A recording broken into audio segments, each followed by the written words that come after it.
Ang ibig sabihin, noon pa man sa aklat po ng Old Testament, pinatunayan po ng Diyos sa katauhan po ni Abraham yung tekstong binasa po na ang Diyos talaga ang nagbibigay at nagpupuno ng ating mga pangangailangan.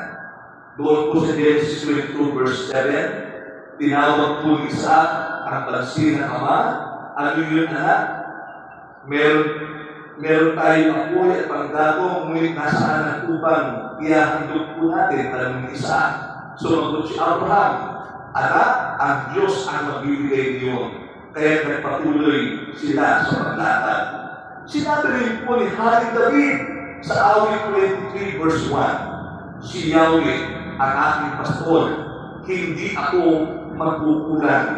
Sinabi rin po ni Apostol Pablo sa Bagong Tipan, Pilipos chapter 4 verse 19, at buhat sa kayamanan hindi mauubos, na kayamanan ng Diyos, ibibigay niya lahat ng iyong kailangan sa pamamagitan ni Kristo Jesus. Ang ibig sabihin, pag sinabi kong Jehovah Jireh, ang ibig sabihin po niya, Diyos ang pinagmumulan ng lahat ng bagay. Mapa-spiritual na blessing, mapamaterial na pagpapala, ang Diyos ang siyang pinagmumulan. At kung ang Diyos ang pinagmumulan, ano ang dapat ng ikatakot ngayong hapon? Ewan po ba? Okay. Sumunod na letra. Letra E. Emmanuel. Nang ibig sabihin ang Diyos ay sumasa atin. God is with us.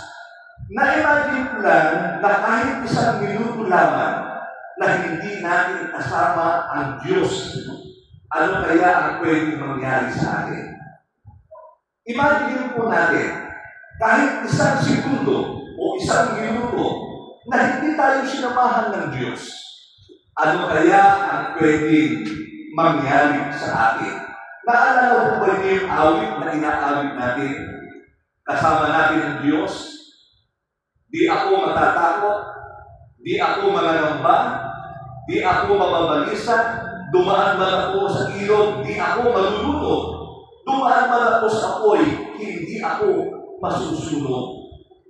Kay gandang awit, pero ang totoo, gaano natin dinanamnam at ina-apply sa ating mga buhay ang mensahe ng awit. Maging si Hari David, nais ko ulitin sa awit 23 verse 4, ang sabi niyo po dito, dumaan man ako sa madilim, nalilis na kamatayan, wala akong katatakutan kasamaan, pagkat ikaw ay aking kaagapay. Kapag ang Diyos pala ang kasama natin, para ba bang masasabi natin, katulad ng sinabi ko na di ay kusada, doon po sa isang bangko na kayo kong pinupromote, para akong nakasandal sa pader. Ewan ba? Pag si Jesus ang kasama natin, nang ibig sabihin na Emmanuel, yung letter T, ang ibig sabihin po niyan, ang Diyos sumasa atin.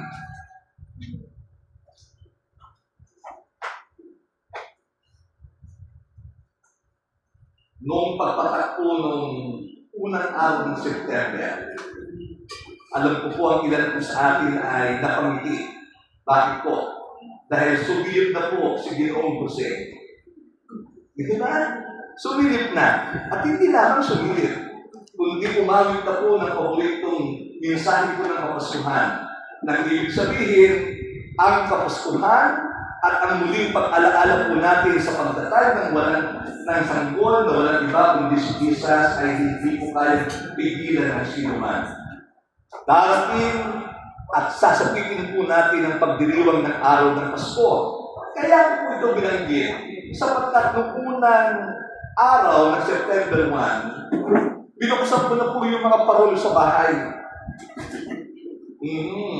Nagliwanag na po yung aming bahay sapagkat yung mga parol hindi na po namin tinatanggal.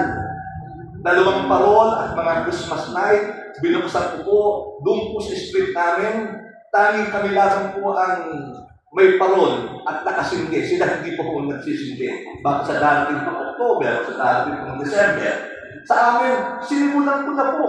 bilang isang tradisyon at pagulita na ang Diyos ay sa atin. Nararamdaman mo ang kanyang presensya, yung kanyang pag-iingat, yung kanyang pag-aaruga, damang-dama mo. Alam niyo, dito sa lugar po ninyo, napakagandang pagsindi ng mga parol at ng mga Christmas light. Bakit? Marami pong dumadaan, mapapatingin mo, ang ganda ng parol. Doon po sa amin, bibigyan po ang dumadaan. Kaya wala akong makakatingin doon po sa amin. Iban ko lang sa mga nakasakay na kotse, papapansin po yun. Pero doon po sa mga naglalakad ng mga tao, wala akong naglalakad. Mga nakasakay. Okay. Ano ibig sabihin? Naalala po yung si Sandra, si Abednego, si Misa.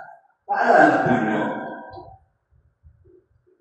Nagtaka at biglang napanindig ang haring ni Nebuchadnezzar. At biglang nagtanong sa karabayo, hindi ba tanong lamang ang inihagis natin sa buhay? Bakit apat ang nakikita ng kapos at naglalakad sa gitna ng apoy at hindi nasusunod? Tapos yung buhay niya. Bakit? Kasi noon pa man sa Old Testament, yung mga naunang mga Kristiyano at pananampalataya na ipinaglalaban ang pagiging Kristiyano at ang papuri at ang karangalan ibinibigay po sa Diyos.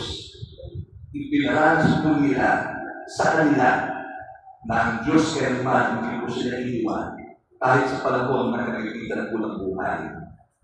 Imagine po ninyo yung mapasok na lamang ng kandila at mapalarang pa masakit. Pero yung ihagis ka sa horno na naglalagabla, na may apoy, na paglabas po ng tatlo, walang sugat, hindi ba na nasunog yung buhok, hindi yung hubad, yung ay isang himala ng Diyos. Patunay na ang Diyos ay sumat sa kanila. Hanggang ngayon, ganun pa rin po ang Diyos, hindi po nagbabago. Mga kapatid, anong letra po ang susunod? S. Tagapagligtas, Savior. Lucas chapter 2 verse 11. Nais ko pong pagkiro na magiging na isinilang ngayon sa bayan ni David ang tagapagligtas, ang Kristong Panginoon. Sa Juan chapter 4 verse 14, patutunong ni Juan, nakita namin at pinatutuhanan, sinuko ng Ama ang kanyang anak upang iligtas ang sanlibutan. Ibigay niya ang kaligtasan para sa lahat, ngunit magkakaroon lamang ng kaganapan para doon lamang sa mga sumasampalataya ayon sa Juan chapter 3 verse 16. Gayon na lamang ang pag-ibig ng Diyos sa sanlibutan, ibinigay niya ang kanyang bugtong na anak upang ang sinumang sumampalataya ay buwan papahamak kundi magkaroon ng buhay na walang hanggan.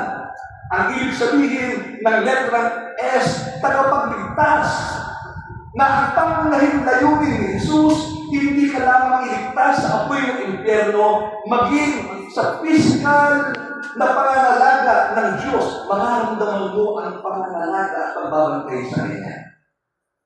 Kapansin po ba ninyo, pag sumasakay kayo ng jeep, hindi nyo natatagpuan full cover. Nakasakay mo sa kabilang jeep. Pero yung sinakay yung jeep, wala doon. Ang ibig sabihin, iniligtas ka ng Diyos. Napansin po ba ninyo pag kayo naglalakad sa isang madilim na kalsada? May kamay ng Diyos na nagpapantay sa inyo. Nakakarating kayo ng maayos, nakakauwi kayo ng maayos, nakakatay ang kaligtasan.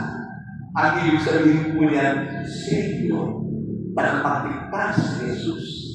At yung pagiging tagapagligtas ni Jesus, naramdaman po yan ng taong kasama niya doon sa krus ng Kalbaryo. Naalala mo ba ninyo? Yung taong nagsabi, alalahanin po ninyo ako pagdating po ninyo sa paraiso. Ano po sabi ng Panginoon Jesus? Ngayon din, kakasamahin kita sa paraiso. Di ba? Ang ibig sabihin, pag sinabi pong Savior, laging tumutugon base sa noong tubig at pagpas ng malakas na hangin, dahan-dahan po niyang inalis ang paningin niya kay Jesus. At pinagtuunan niya yung nararamdaman niya. Sabi ko ng Bible, dahan-dahan pong natakot si Pedro. At kung siya po ay natatakot, dahan-dahan na po siyang lubog. Pero ang maganda kay Pedro ito, sumigaw. Iligtas po ninyo ako. Nung sinabi ni Pedro, iligtas po ninyo ako, ang kamay ng Panginoon Jesus agad pong inabot kay Pedro, patunay na si Jesus, Savior, tagapagligtas ng buhay ni Pedro sa bingit po ng dagat. Ano pang kwento?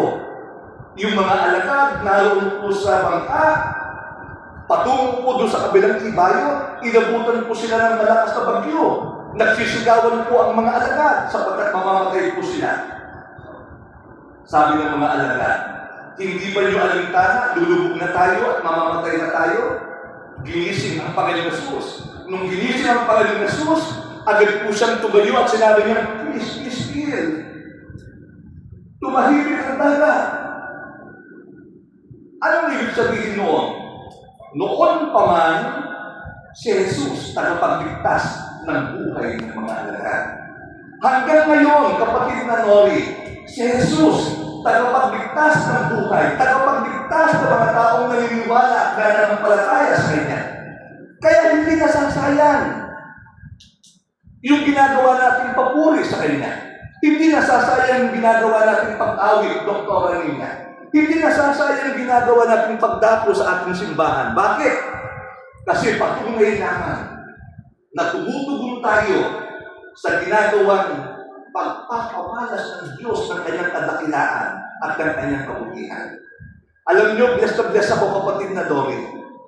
Hindi dahil sa nakita ko nung linggo na umiyak kayo, pati ang kapatid na Faye. Na-bless ako sapagkat yung mensahe ng awit ng goodness of God, kapag inintindi po ninyo at tinignan ko po sa YouTube, ang ganda pala ng pagkasaling sa kanilo. Yung kabutihan ng Diyos. Araw-araw nararamdaman mo ang kabutihan ng Diyos. Ewan mo ba? Yung ikaw ay magising na malakas, malusog, blessing ni Lord yun. Patunay po lamang na ang Diyos nagpapamalas ng kanyang pagmamahal, ng kanyang pagliligtas. Kaya sino ako? Sino ka para hindi mo tumbasan ng paglilingkod yung lahat ng ginagawa ng Diyos sa buhay mo? Sino ka para hindi umawi? Kaya pala si David, kapag nagpuri sa Panginoon, bigay todo. Itinataas ang kamay, sumisigaw, tumatalon. Bakit? Kasi naranasan niya kung ano ang Diyos sa buhay niya. Kapag naranasan mo ang Diyos kung sino siya sa buhay mo, hindi ka pwede mapigilan sa pagdako sa simbahan. Sa paraan ng pagpupuri, sa paraan ng pagluwalhati, hindi mapipigilan ang gagawin ng pag-awit para sa kanya. Sumunod po, you. Naalala ko sinabi ng kapatid na Nori, unique. Unlimited. Walang limitasyon. Mateo chapter 19, verse 26. Tinignan sila, sinabi, hindi ito magagawa ng tao, ngunit magagawa ng Diyos ang lahat ng bagay. Ewan mo ba? Amen. Aminado mo ba kayo, may limitasyon tayo? Pero ang Diyos walang limitasyon sa buhay ng mga mananampalataya sa Pulong Heavenly Church. Walang limitasyon sa pwede niyang magawa. Kaya proud akong sabihin sa inyo at ipakita sa inyo ang magandang templo na ibinigay ng Diyos para sa mga kapatiran sa Pulong Heavenly Church. Siguro sasabihin ng kapit tayo sa magandang templo. Paparating na po. Yes. Paparating na. At malapit na kung makita ng mga kapitbahay natin ang magandang simbahan ng Pulong Heavenly Church. Iyon ang pananampalataya ko. Bakit? Kasi ang Diyos na nagbibigay, walang limitasyon. Pero may limitasyon ng resources natin, may limitasyon ng ating kakayahan, pero ang Diyos na sinasamba natin, walang limitasyon. Bakit? Hindi ito magagawa ng tao, ngunit magagawa ng Diyos ang lahat ng bagay. Genesis chapter 17, hindi siya limitado Kaya niyang gawin lahat. Si Sarah, 90 years old. Wala nang bata. Hindi na po pwede magsiyan. Pero bakit pinanganak pa si Isaac? Di ba? Bakit tinupad ng Diyos na sa pamamagitan po ni Isaac, darami ang lahi ni Abraham?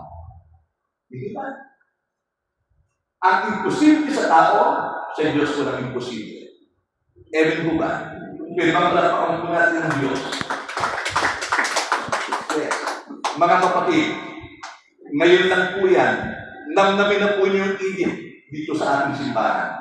Kasi darating ang panahon, pag tayo ay pumunta po rito, mga nakajakit na kayo. Amen. Bakit? Ano naman tayo eh? Hindi ba? Ang ibig sabihin, pag pumunta po tayo dito, hindi na po, wala na pong ganito. Nakajakit na tayo. Bakit?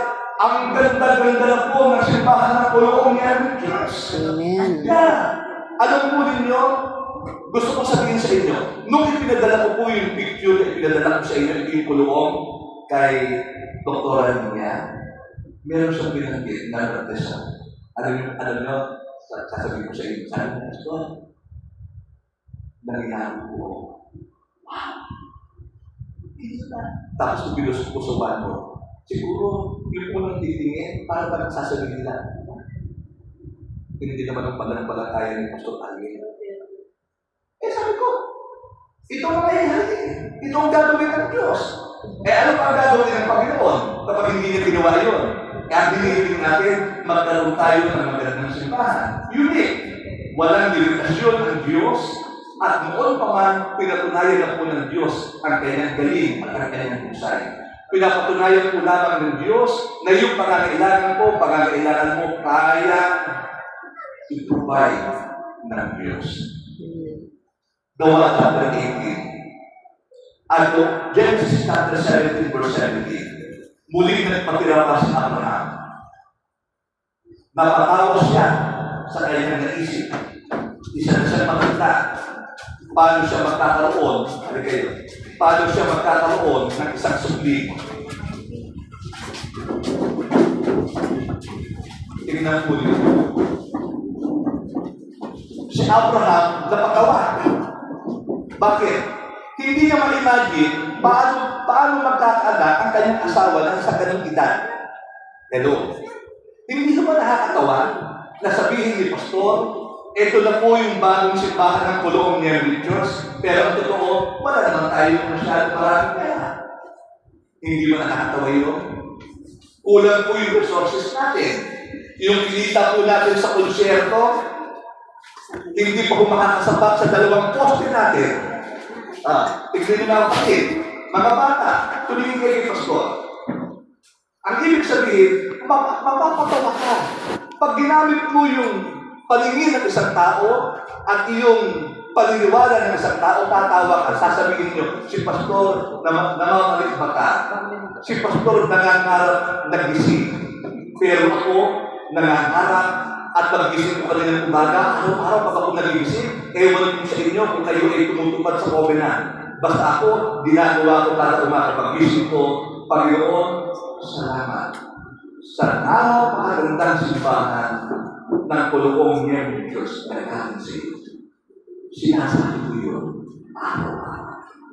Mga bata, pwede lang sabihin nyo pagising sa umaga, salamat sa napakagandang simbahan ng Pulong niya ng Diyos na bigay ng Diyos. Sabihin natin. Tanong, tingin kayo sa akin, may mawawala ko ba sa atin kapag sinabi natin? Hello? May mawawala ko sa iyo pag sinabi mo yun? Magsasayang ka ba ng laway? Pag sinabi mo yun, hindi. Pero kapag sinasabi mo yun,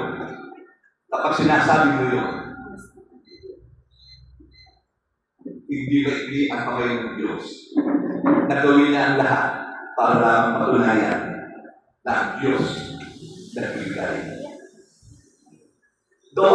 Genesis 18 verse 14. Meron bang hindi kaya gawin si Yahweh? Tanong, meron bang hindi kaya gawin si Yahweh? Ang Diyos ay may kapangyarihan gawin ang lahat ng bagay ayon sa Papa, kumusta po ang simbahan? Sabi ko, okay na. Kumusta yung mga dumadalo? Marami na rin naman, pero magbibilang sa dalili. Ano ang susunod? Pag maganda ang simbahan, madaling magdala ng tao sa loob ng simbahan. Di ba? Kung hindi tayo magdadala ng maraming tao, at dahil ito lang ang upuan natin, walang upuan sila, aalis din. Pag ngayon tayo magdadala ng maraming tao, at walang ventilador, at walang magandang aircon, lalabas pa rin sila. Pero kapag maganda ang simbahan natin, at may aircon na, nasabihin ko sa iyo, at may magandang parking, alam niyo, tinitingnan ko po itong yung pinaradahan ko. Ano ba yun? Ano yung logo ito? Bernardo. Patalangin natin. Baka sumobra yung pera na ibibigay natin sa atin, magbili pa natin. Ang ganda ng parking natin. May parking na tayo, pwede pa natin gawin Sunday school na mga bata. Okay, mga kapatid, mangarap tayo. Huwag mong tigilan. Mangarap tayo. Bakit? Kapag nanangarap tayo, hindi po imposible sa Diyos. Nagawin niya sa tamang oras at panahon yung lahat ng mga hinihingi natin.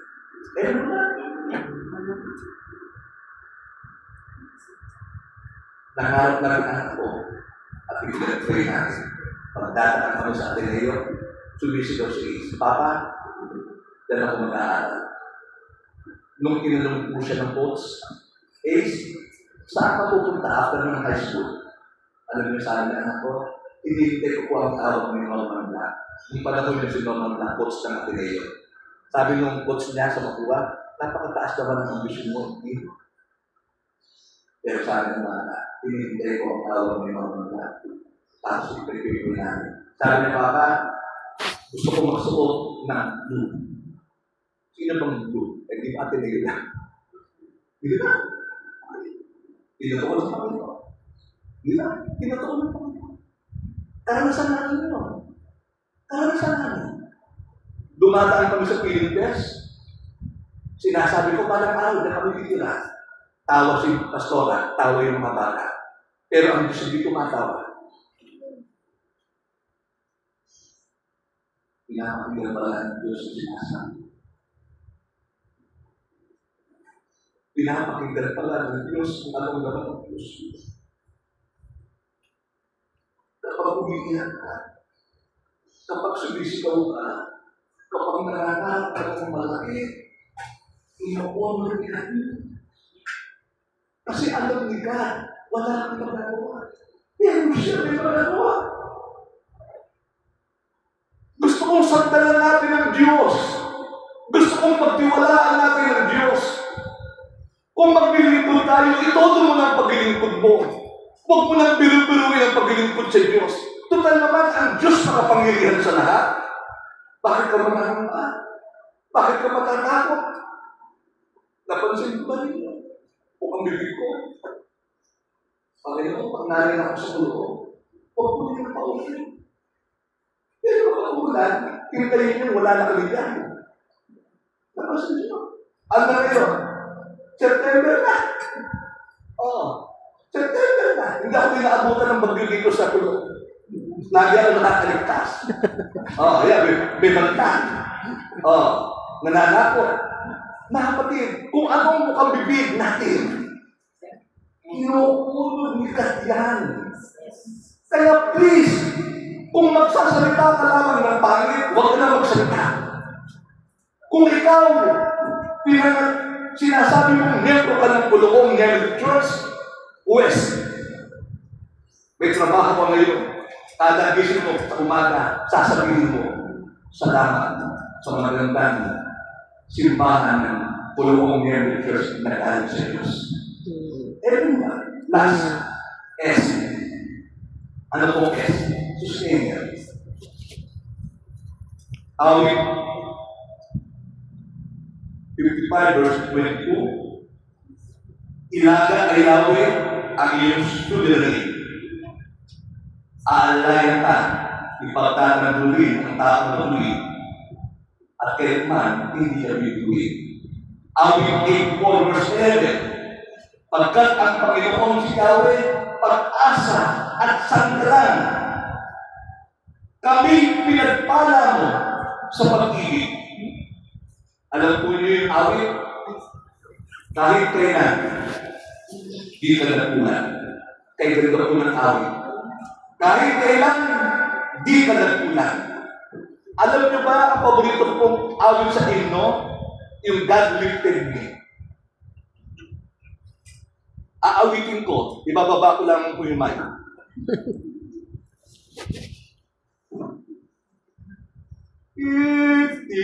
Itinaas ng pag-ibig nang wala nang sumagip, iniligtas.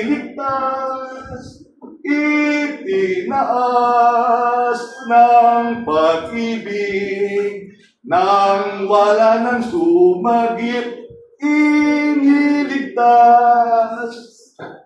Kaya po ulit ito, dahil nung panahon na kami ay lumok, nung panahon na kami ay pinagdadaanan, nung panahon na kami hirap na hirap, at pinapaalis kami doon sa bahay namin dahil namumpahan lang kami ng tayo nila, wala kami pambayad. Nung panahon na yun, pinuputulan kami ng kuryente at nung tubig ng kasira namin, sabi ko sa Panginoon, sawang-sawa na ako sa kahirapan. Tinutulpukan ko na po itong kahirapan na ito. Darating ang araw, hindi na kami ganito. Darating ang araw, hindi na ako makikipagbuno sa jeep para makipag-agawan sa sasakyan. Hindi sa kulit-kulit. Kailanman hindi ko naisip. Nabibigyan pala kami ng Diyos na sunod-sunod sa sasakyan. Hello? Pananampalataya ko yun. Kung si Jabez, sinabi niya, palawakin mo ang aking teritoryo. Si Pastor Basa sinasabi ko, Panginoon, naranasan ko na po ang bubungan ng kahirapan. Naranasan ko na po ang pintuan ng kahirapan. Naranasan ko na po ang bintana ng kahirapan. Punong-puno ng kahirapan. Hindi ito ang plano mo para sa amin. Gusto kong lumaya, gusto kong makawala sa kahirapan. Patunayan mo na ikaw ang Diyos na nagpupuno ng aming mga pangangailangan. Ganun ang labanan namin sa Diyos. Naintindihan at naunawaan po ng Diyos. Tinutuon ng Diyos. Iniahon kami sa kahirapan.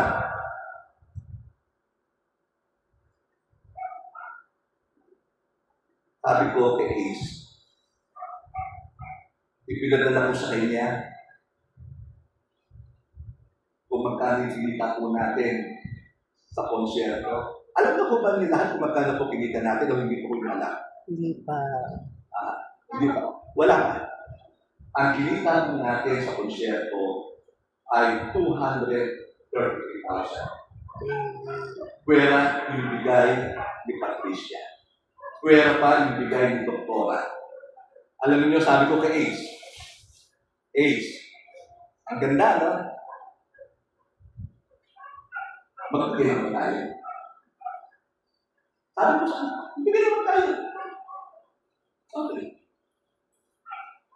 Inunahan kami ni Pastora.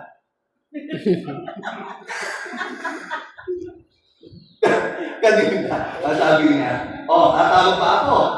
Sabi ko, bakit natatawag? Baka sabihin sa'yo galing yan.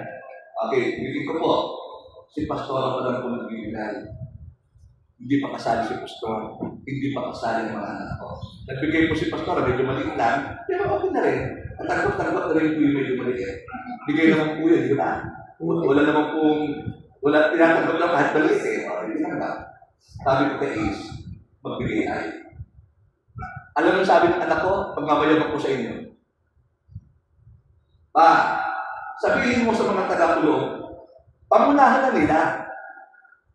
Sabihin mo sa district, umpisahan na nila.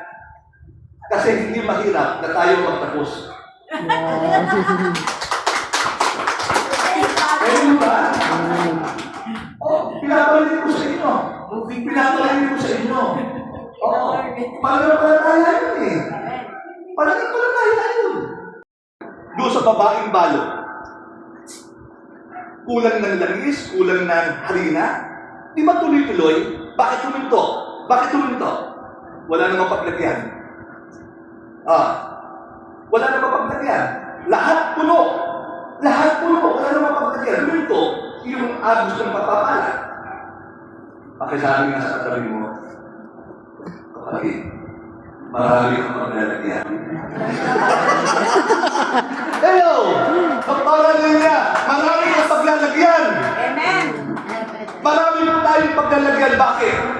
Tutulungan pa rin mo natin ang parataya ng church. Naka-ready na po. Pag i-bless tayo ng Panginoon at maganda lang po ang simbahan, sino tutulungan natin? Siyempre ang parataya ng church. Hindi tayo papayag na ang parataya ng tulungan. Yes. Ngayon pa lamang, ipinapulit na po natin sa Diyos. Hindi po dumarating, pero kiniklin na po natin. Yun ang pananampalataya, mga kapatid. Pananampalataya yan eh. Tinawag tayo ng Diyos para pananampalataya. Ang pagiging Kristiyano, pananampalataya. Di ba? Kaya ka naligtas, nanampalataya ka. Kaya ka nabubuhay, nanampalataya ka. Kaya ka ganyan, nanampalataya ka. Kaya nababago buhay mo, nanampalataya ka. At kanino? Kay Jesus. Kaya kapag nanampalataya tayo kay Jesus, may nangyayari sa buhay po natin. Amen ba? Purihin po ang pangalan ng Panginoon. Sabi ng Diyos para kay Moises, bilang ang Diyos ang sustainer, siya ang sandata. At 20 taong gulang na nung mamatay siya, sabi dito, hindi lumabo ang kanyang palingin. Kay Moises ko ito. Hindi rin po nagbago ang kanyang pananawan. Kakaiba ang galing.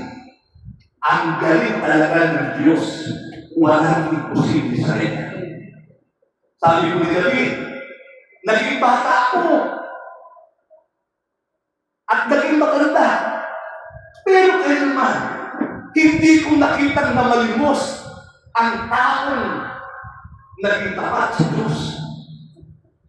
Amen mo ba? Amen. Dumating na po kasi namalimos kayo. Hindi. Tingnan mo yung katabi mo. Nas pa rin. Yes.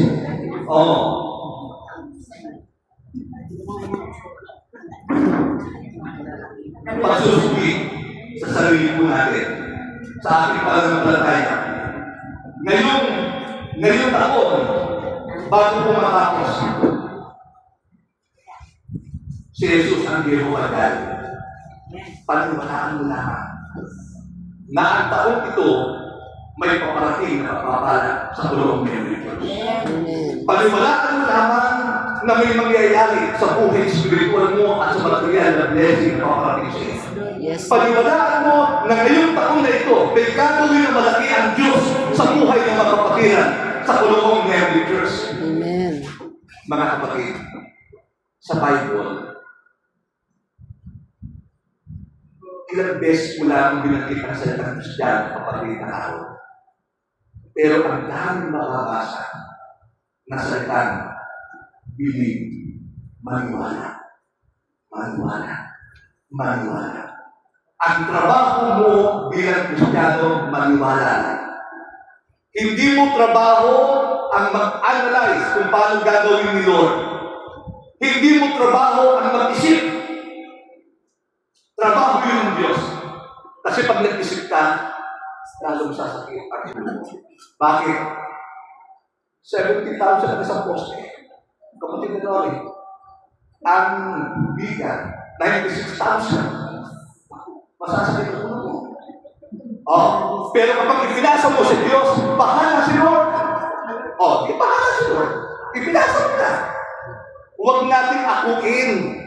Kasi pag tinapin mo natin, mahihirapan tayo doktoran din na mag-isip. Ang trabaho mo lang, maniwala.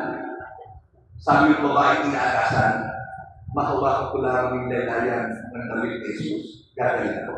Nung mahawakan niya, bumalik. Lahat, paniniwala.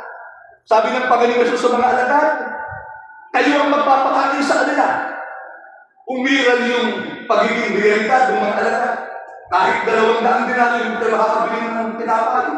At hindi sasapat yung tinapay doon sa 5,000 katao. Pwera ang mga babae, pwera yung mga bata. Pero sabi ni Jesus, kayo ang magpapakain sa kanila. Napakain mo ba yung 5,000? Napakain. Bakit? May batang, may bibig na ilang pirasong isda, ilang pirasong tinapay, itinaas ng Panginoon, dumami ang tinapay, isda. Hello?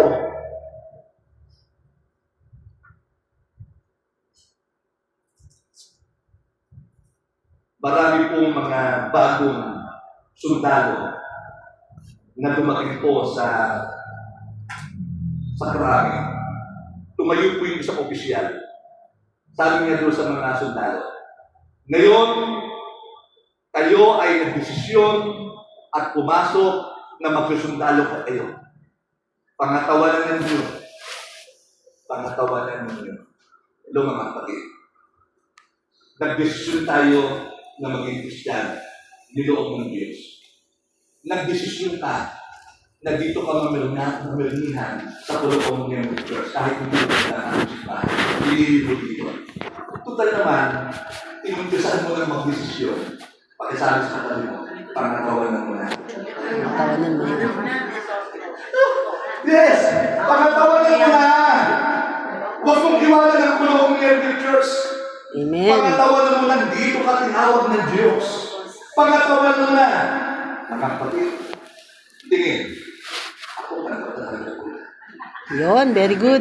Ngayon pa lang ba, Pastor? Tanggap na tanggap ko na. Pero dati umiiyak ako sa Diyos. Nandun pa sa iyo ko sa Diyos. Wow. Kaya sabi ko, bakit po naman ako dinala doon? Alam nyo na yun, tanggap na tanggap ko na. Alam nyo ang resulta pag tanggap ko. Pinarapit ko na ang makasal. Ultimo po yung kasundukan. Alam ko na po kung saan dadaan kapag lumalaki ang tubig. Amen? Kapatid, pagkakaroon na natin. Total ba, nato na po tayo? Bintay nyo lang ng Panginoon. Pangatawanan po natin. Paglingkod tayo ng sabay-sabay. Purihin natin ang Diyos. Ibigay po natin ang todo yung ating pananampalataya sa Kanya. Makikita po ninyo, may gagawin po si Lord. May gagawin si Lord na malaki sa buhay ko at sa buhay ko. Ate Seni, may gagawin si Lord sa pamilya. May gagawin si Lord sa bawat isa sa atin. Huwag kang pumayag na walang gawin si Lord. Doktora niya. May gagawin si Lord sa klinika po ninyo. Pero kami nag-pray na klinika ni Doktora. Inaangkin namin na yung lugar niya, ibibigay po ng Diyos sa kanya na. Amen. Sabi ko, Lord, yung may-ari po nung tinitirikan po ni Doktora niya, pwede po ba katulad po ng sinabi ko sa kapitbahay namin, huwag na po yung patulugin. Lagi nyo ipaalala sa kanya na yung klinikang yun, ibibigay na po kay Doktora niya.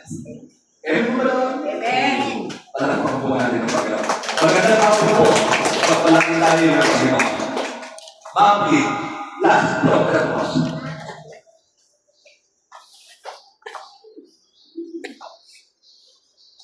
Tingin kayo sa akin. Kailan kayo